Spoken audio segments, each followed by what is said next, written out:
Welcome to 10K Tuesday. Weather looks awesome. And my wife just let me know she's got a flat tire. All right, let's get this done.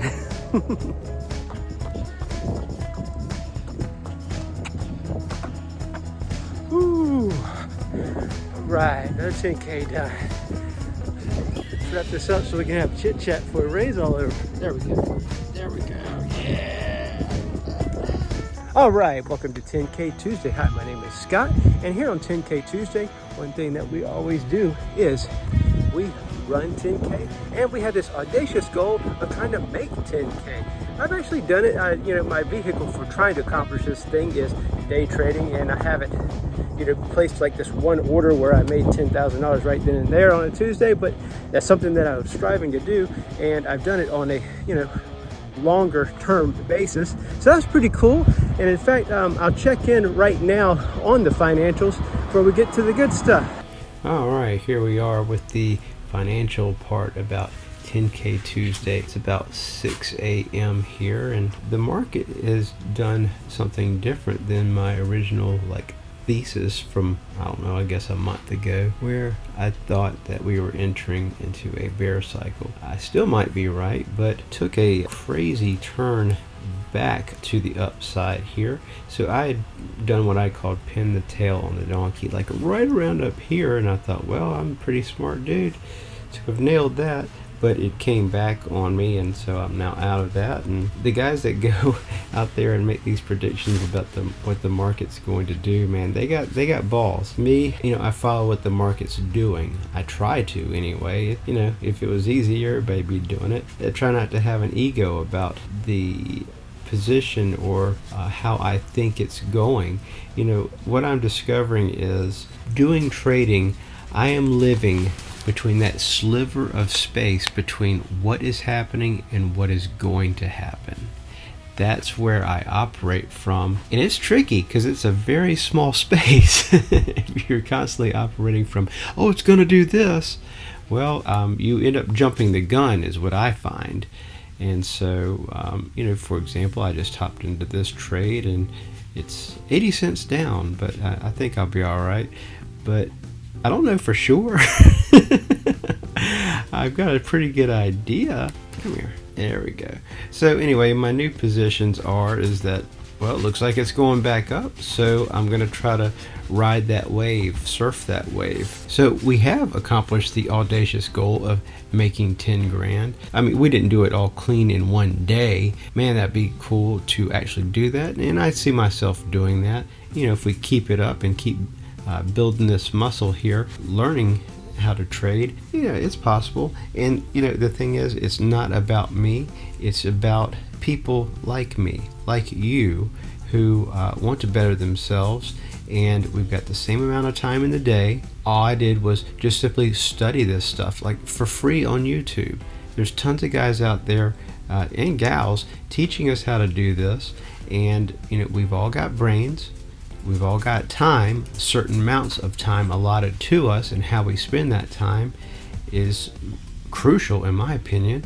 So I decided to pick up day trading and learn it, and I'm doing okay. I've had my share of losses and licks, but I've also had my share of wins.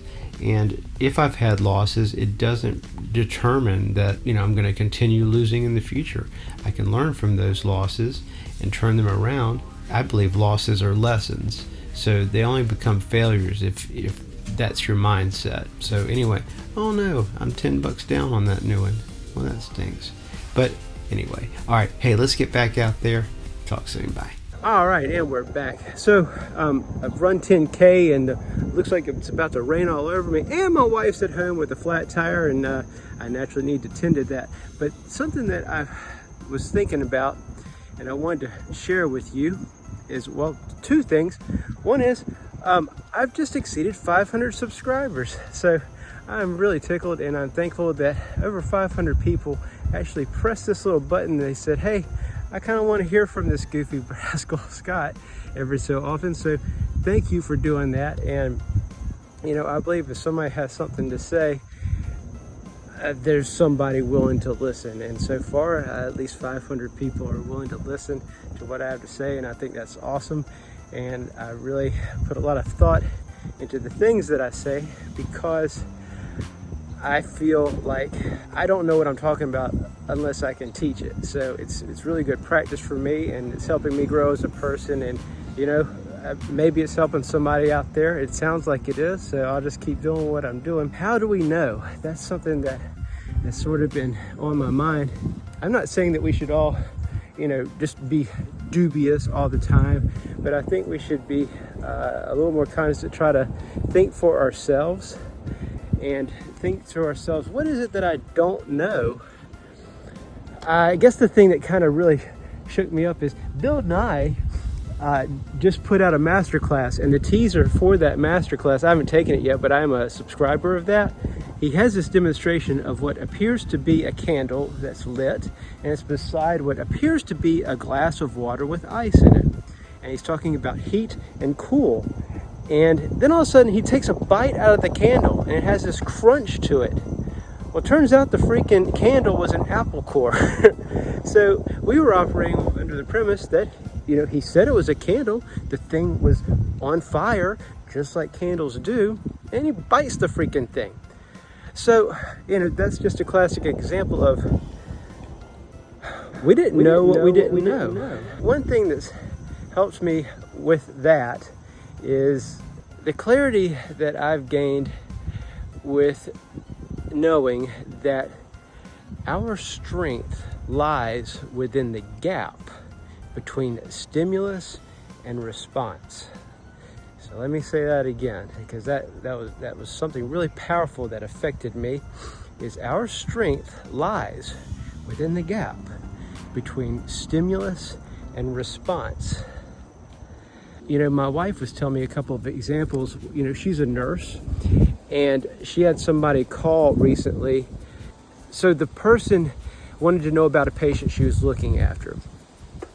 And my wife told her, well, it looks like you're not on the list, but, and at that point, the family member started screaming at her before she could finish but.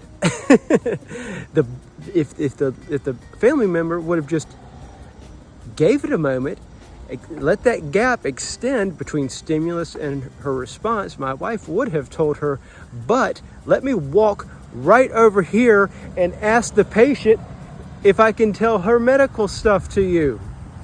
But because the lady that was talking to my wife was such a hateful turd, that minute or two, well, put yourself in my wife's shoes. How accommodating would you be to somebody that just screamed at you? It's not like she withheld something critical. If you know anybody that's in nursing, it's not the patients that are the pain in the ass, it's the patient's family members. So anyway, that's just one example, and maybe what I'm telling you is sort of you're having some aha moments there, like, I could have made a better decision after that person flicked me off at the stoplight. Or, you're a smart cat.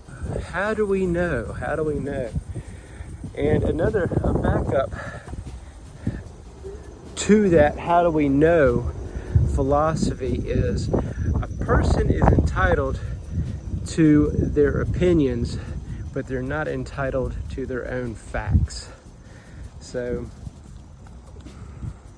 take that with a grain of salt as far as things that we might allow ourselves to be influenced by and going with the flow of the crowd.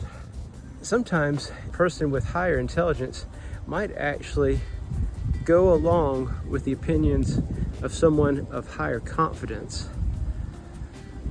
So that's happened, throughout history. Hey, you ought to come on down to the beer hall, listen to this fellow named Hitler. He sure is confident. Anyway, how do we know?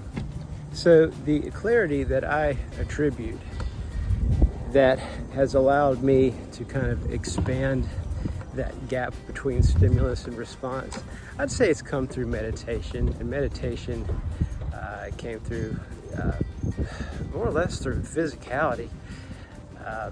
It all started with me just wanting to look good, and then before you know it, getting spiritual and meditating and all that stuff that comes with it. I didn't even mean for it to happen.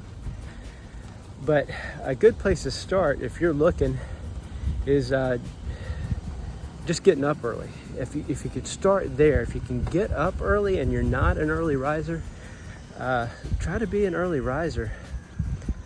It seems like one common denominator between successful people is that they seem to be all early risers as opposed to night owls.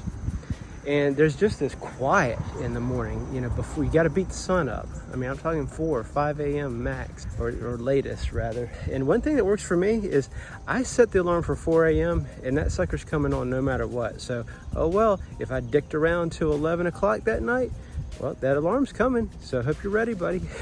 If you're an early riser and you're in the morning and it's so quiet and you don't flip on the Facebook and turn on all the gobbledygook and the videos, that right there, even if you're not a meditator, something in the quiet's going to kind of come and want to communicate with you. But I'll tell you how I did fall into the meditating thing is, this is the next lesson. Lost my momentum. The nature does not have bargains. Ooh, I heard that one recently from a Napoleon Hill recording. Nature does not have bargains. If you want something, you must trade something for it. There's no bargain. There's no shortcut. A pill's not going to get you there. If you put in the work, that's why so many people take pride in putting in the work, because nature does not have bargains. If you want something, you got to give something for it. And that even comes with meditation. One of my latest new friends asked me about meditation. I said, man, all you really do is sit there. But what's crazy is I paid like $700 to learn meditation, and all you do is just sit there. Well, where that came from is my wife and I went to go see this guru, and over the course of a couple 3 days, we talked about meditation, and he got us on the right course. So now, at least once a day in the morning or the evening, I strive for both, but don't always hit both. Basically, shut the hell up for 20 minutes and just try to think about nothing. But I paid $700 in order to do this. Well, it's because the tradition is that you're supposed to give something substantial, like a week's worth of wages, somewhere in that ballpark. It's not just like a money-making thing for the guru, which it was actually a legit medical doctor we went to. It's not like he needed the meditation income. This was just something he did out of love. If my wife and I hadn't paid $700 a piece, this is $1,400. I wonder if we'd still be meditators today, because this was over 4 or 5 years ago. We traded something substantial to learn this. Now, you can go on YouTube and learn meditation, and it will not cost you 1 red cent. But will you stick to it? Will you do it at least once a day for 4 or 5 years to help you create that gap between stimulus and response? I don't know. How do you know? Wow, that's kind of cool how that kind of tied up there together. Hey, so I hope you found this content useful. If you did, by all means, hit that like button and consider subscribing. Doesn't cost you a dime, means the world to me. I put out a video every Tuesday, and I try to get some more in between when I can. All right, thanks so much for watching. Do not waste this day. Take care. Bye now.